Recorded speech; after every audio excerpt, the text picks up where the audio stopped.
Good morning, everyone. Welcome to Ask the Experts. It is Friday, and as you know, it's been quite some time, but Friday is the day that we make it all about you.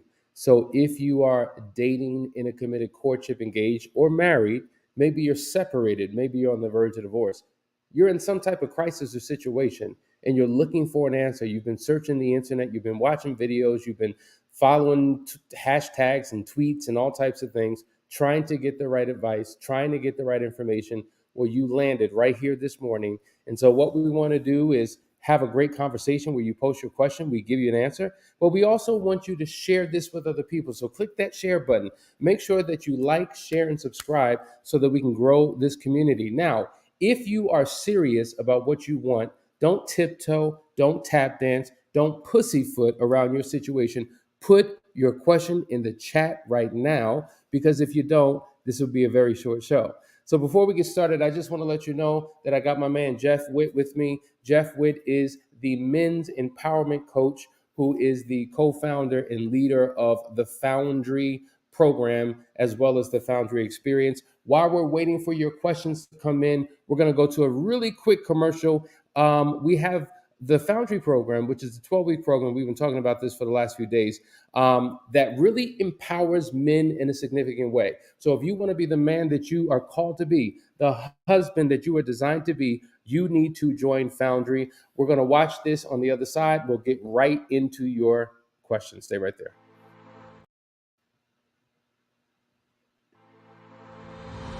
If you're a man and you have a pulse, then you need to join this program. You're a husband, you're a father, you're a leader. You have the weight of the world on your shoulders. You have to be everything for everyone, but do you know who and how to be for you? You're still in search of your own significance. You're in internal battle with your own vices. You're questioning, do I even know what it means to be a man? I know I'm supposed to be there for others, but what about me? The fact is, you need a model. You need a code to live by, a system of principles to govern your life. You need an internal compass to guide your every decision. You need the 4 securities to build your own kingdom. What you need is the Foundry. In short, a foundry is a facility where castings are produced by melting metal, pouring liquid metal into a mold, and then allowing it to solidify. Well, this is where we're testing the mettle of men. Foundry is a 12-week men's-only coaching program. It is a brotherhood that will take each man through a purification process of the heart, mind, and soul. We here at Couples Academy promise you that if you give us 12 weeks of your life, you will no longer recognize it. If you care about the improving of your life, your marriage, and your family, register today.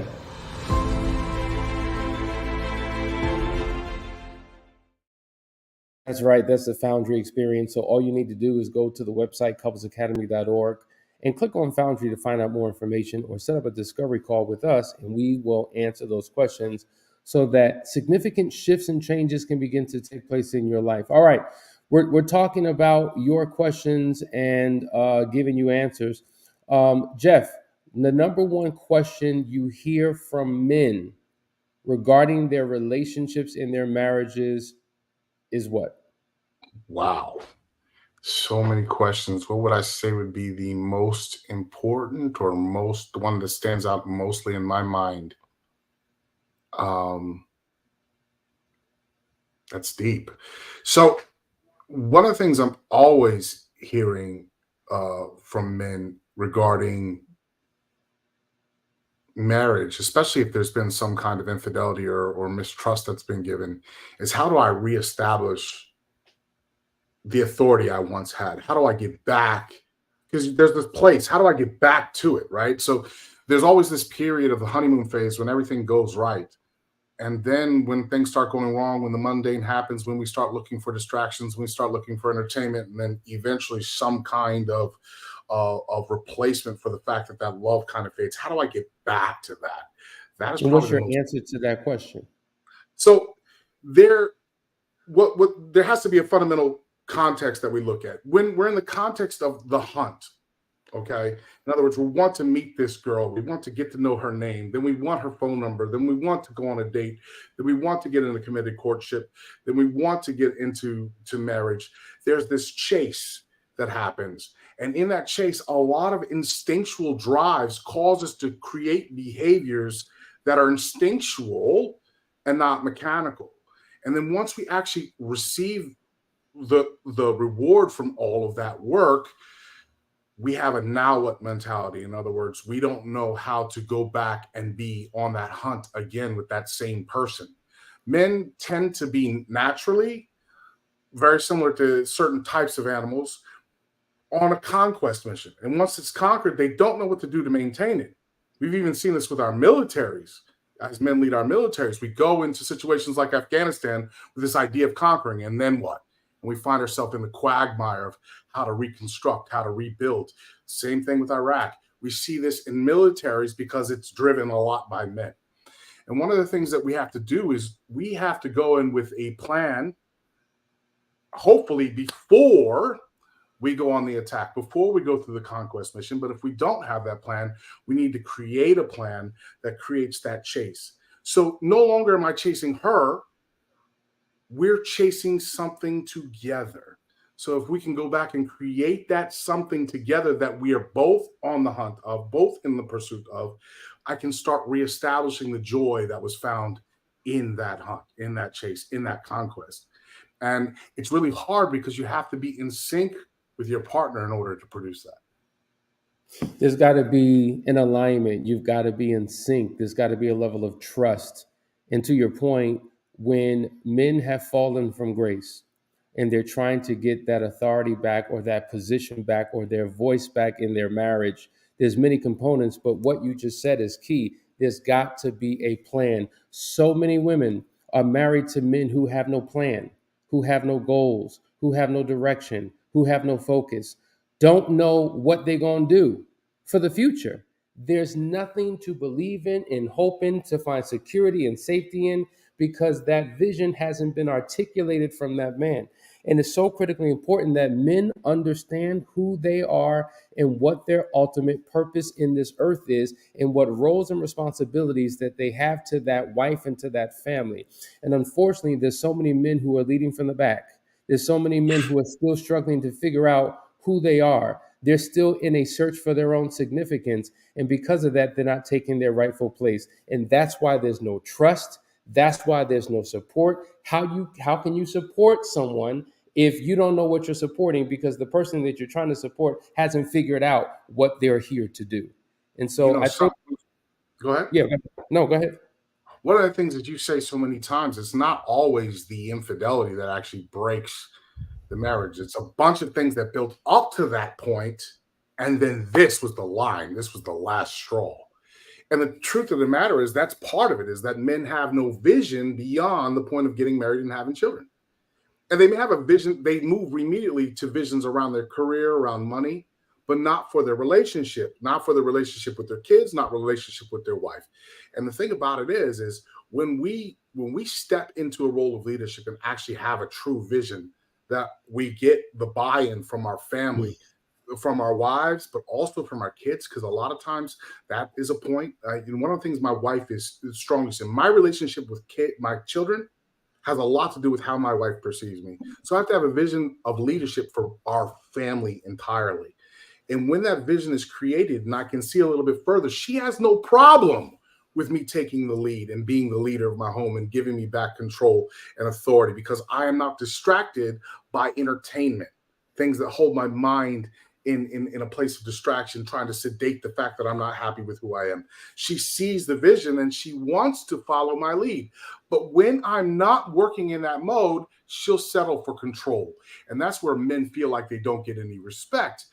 But we have to ask ourselves, gentlemen, are we truly leading, and do we have a vision for our marriage and our lives that would require respect, that deserves respect, is worthy of that respect? You know, Jeff, just this morning in our Foundry group, you were sharing something that was very powerful. You were talking about the falcon, which is a bird, and how the falcon has the ability of seeing 2 miles in any direction it looks in. with 2010 vision, you know? And so because of that, they're able to do things that are beyond our comprehension, beyond our ability. And so when we kind of juxtapose that to who we are as men, we should have a vision that sees well beyond our present situation, our present circumstances. So if the falcon can see 2 miles in any direction, we should be able to see 2 years, 20 years in any direction into the future. Because when see a visionary is a citizen of the future, not just a resident of the present. And so they can see beyond their challenges, beyond their limitations, beyond their circumstances. In fact, they have to. Unfortunately, so many people are focused on the facts. And the facts are we're broke. The facts are we're not in a good relationship. The facts are you filed papers. The facts are we haven't had sex in quite some time. The facts are all of these facts. And what happens is when we focus on these facts, it diminishes our willpower. It diminishes our ability to believe that anything will ever change. And that's why we got to look beyond it to a future that we ultimately want. And so that's what's missing in a lot of our men. And that's why there's a breakdown in these relationships. All right, we got some questions. We're going to go right to it. Number one, Prince of Petty. Good morning. I've cheated in the past. I've been working on myself and my marriage, and it's been going great. The problem now is my sex drive. She is beautiful, a dime, but how can I keep that up? I don't understand the question. I do. I know exactly what it is. He doesn't have one with her. He sees her as beautiful. If I'm correct, just let us know. But he knows she's beautiful, but he doesn't have that same level of attraction that would cause him to want to be up to par. Is what I'm assuming this means, okay? That can be several things. So one, I would invite you, I have no idea how old you are, but I would invite you to think about your level of physical fitness. That may have something to play with it. Your diet, any habits or vices that you may have, alcohol, cigarettes, anything else that may be keeping that down. Because one of the things as men, as we get older, once we pass our 30s, our testosterone level goes way down. And once you actually have your children, your testosterone level goes down. And so that drive is not always there and it requires extra to get there. Now, one of the other things that happens is creating that level of excitement in your marriage again to where that bond and that connection is formed, because it's not just about sex drive, the drive to have sex. It's also about connection, because those moments when you were falling in love with her on the phone and staying up to you all night with her on the phone, and where you couldn't wait to see her the next day, that intensifies and goes beyond just sex. And so having that vision for the future for your marriage, having that vision for your goals, where you're trying to create something special and unique. For me and my wife, it's travel. So we plan this, we create an imagination that drives us far into the future, and we plan these things together. Even when you can't afford it, window shopping that future can have an effect. Hassani, you remember we go visit houses we couldn't afford, and we create these visions. Sure. Now we live in those houses. You know what I mean? It was test driving that car. Well, do the same thing in your marriage. Start looking at things you seek to aspire so that you can see the opportunities that come into your path. Real quick. I want you to tell me, yesterday when you were driving, the day before when you were driving, how many red cars did you see? Red cars. Some of you know you saw a red car, but you couldn't tell me exactly how many you saw. But if I told you that I was going to give you $100 for every red car you saw on the road today, you would begin looking for those red cars. You would see those red cars, and you'd come back to me with a number and pictures even to prove that you saw them so you could get that $100 cash in. I want you to remove red car and think about opportunity. Add opportunity back in. So now in opportunities for your marriage, opportunities for excitement, for joy in your marriage, opportunities for dates, for all the things you've ever wanted to do, now just bring in your spouse and start looking for those opportunities. You'll start identifying them, being able to see them and recognize them and create those drives that you want as you start looking for the opportunities for the future.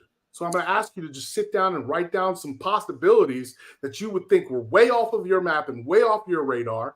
and begin to look in life as things come up for opportunities that may come your way, and then begin a plan to pursue them. Great comprehensive answer. And everything you said, I agree with spot on. When I said I don't get the question. I like getting into the specifics because I like, for instance, Kenny Burkett, you have a question. It's so broad. I need you to be specific. And so Prince Petty came back in and gave more clarity. He says, pain, past spine function surgery, kind of always in pain, really. My mental illness medication, child custody issues with my ex wife, my mind just be all over the place. We do have a vacation coming up.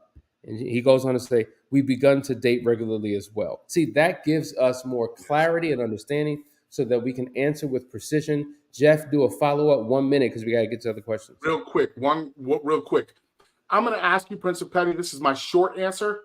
There's a longer answer that comes with Yeah, this. give the short I one. want to ask you to find a physical therapist who does personal training. A doctor of physical therapy who does personal training.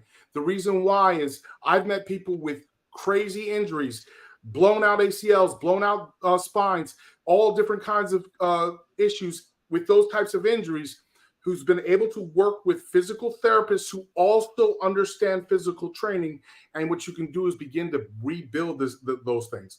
As far as the mental goes, I would suggest that you get into meditation and different things where you no longer require those medications. A lot of us have mental illnesses, PTSD, etc. We've seen men get beyond that, just even in the Foundry program. So if you get a chance, I would look into the Foundry program, give us a call. We'll do a discovery with you and see if we can help. All right, let's go to the next question. Kenny Burkett, what do you say about worry and doubt within oneself? Yes. Okay, this is Very easy, good question. Kenny, and you know better. Yeah, Kenny's one of our guys. Here, Kenny, this is real simple. Okay, for you, it's simple. For others, it's going to require deeper. For you, it's feel the fear and do it anyway. Certainty bridge. We have to have form a belief that we want in our lives, something that we want to believe. We have to take action on that belief. This is where we fail, Kenny. We have to take action on that belief in order to call it faith. That faith, then done consistently, leads to a new level of trust, and that trust over time becomes a level of certainty. The problem is taking the action along with what we say we believe. Belief is a trap in and of itself. You can believe anything. You can believe lies. You can believe myth truths and be satisfied in it. If you're not taking action, do you truly believe? Without faith, right? Faith does not exist without the works. So you have to do the work. So let me just say this because you said something that we constantly say, and that is feel the fear and do it anyway. Now, every human being on the planet struggles with two things: fear and insecurity. We all have it. So, what causes certain people to be successful and other people to not be if we all suffer from the same two things? Well, the people who are not successful, who don't accomplish, they're the ones who are waiting for the fear to go away and for them no longer to feel insecure. And once those things are removed, then I will.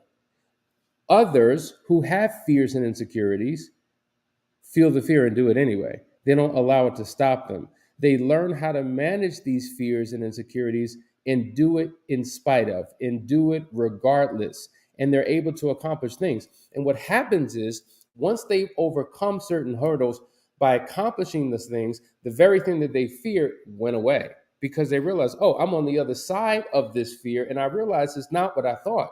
Fear is false evidence appearing real. And so many people are in a state of fear, worry, and doubt. And to your point, Kenny, you just said it. All of these feelings and emotions and mindsets exists within.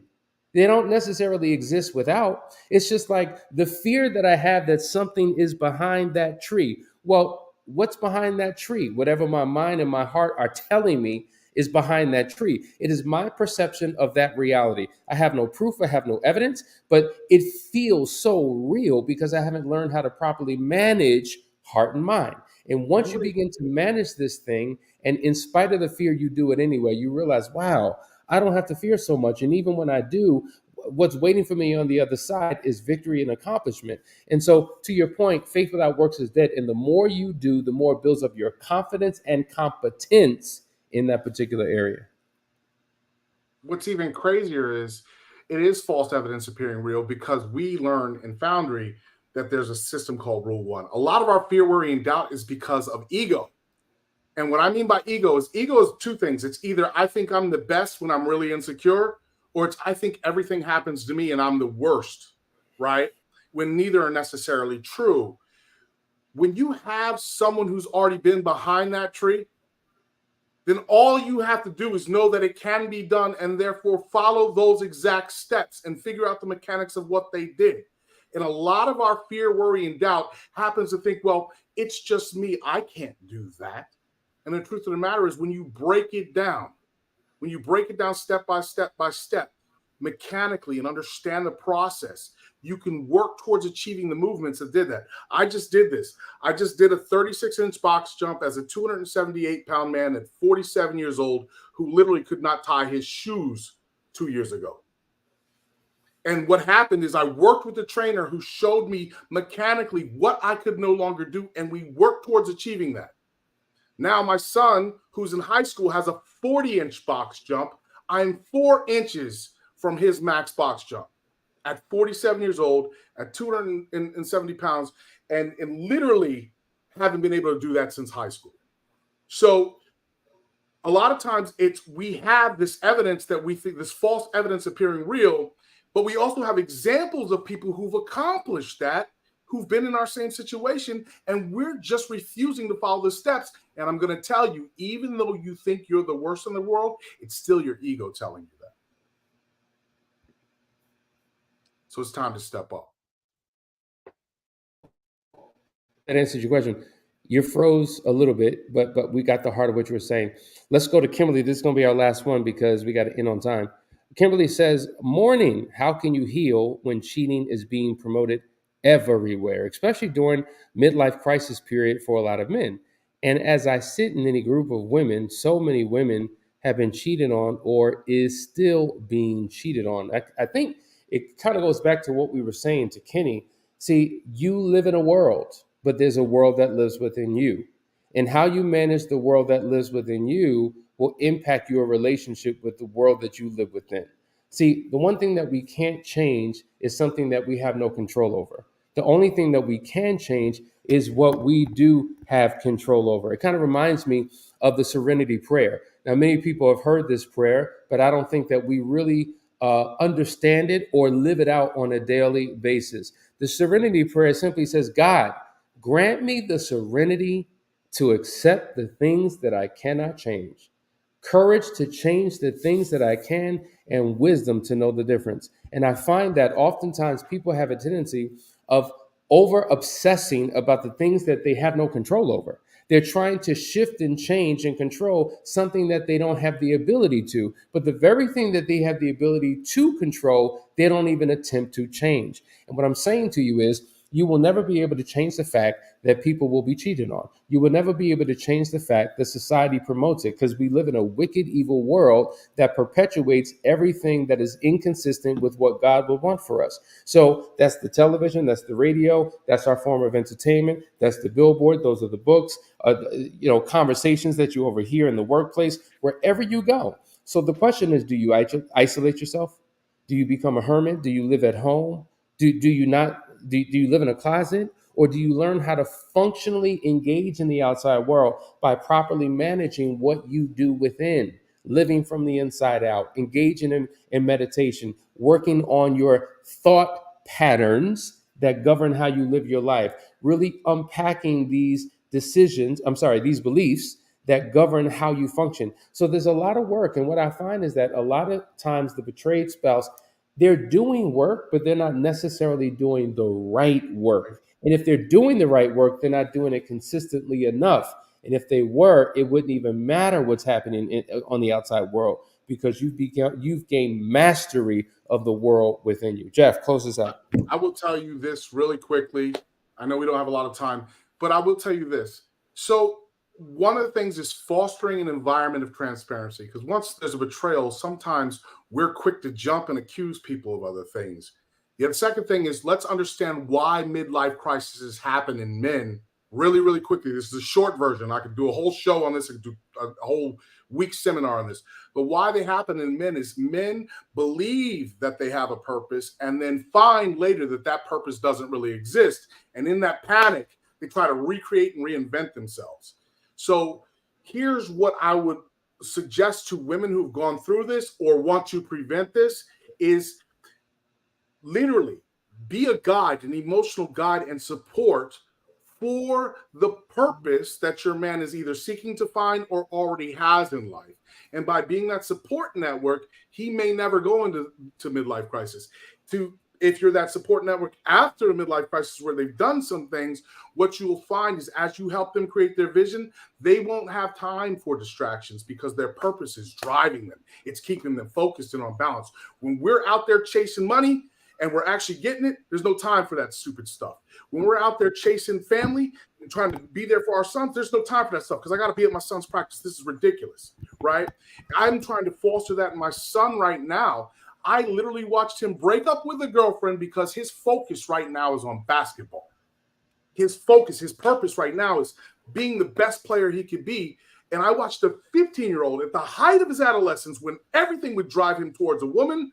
Right now, he has made a decision. He literally decided to, and I told him, hey, son, you don't have to do that. But he chose to do it anyway because he said she was distracting him from his purpose. And that's what I'm talking about, supporting that purpose, supporting that drive that keeps them focused on what they really, truly want in this world, as opposed to sedating with distractions like other women and other things are all false. Wow, what a powerful, comprehensive answer. And listen, I hope you got something out of today's conversation. We're going to be coming every single Friday answering your questions, but we want you to have an amazing weekend. This was Thanksgiving weekend. Well, actually, Thanksgiving on yesterday. Hopefully, you had an opportunity to connect with family, to eat good, to fellowship, to have fun. And we want you to carry that into the weekend. Some of you are going shopping. It's Black Friday. Then you got Cyber Monday. Listen, do all the shopping that you can. Enjoy yourself, and we'll see you on Monday morning for another great episode. So until then, be safe, and we love you. Take care.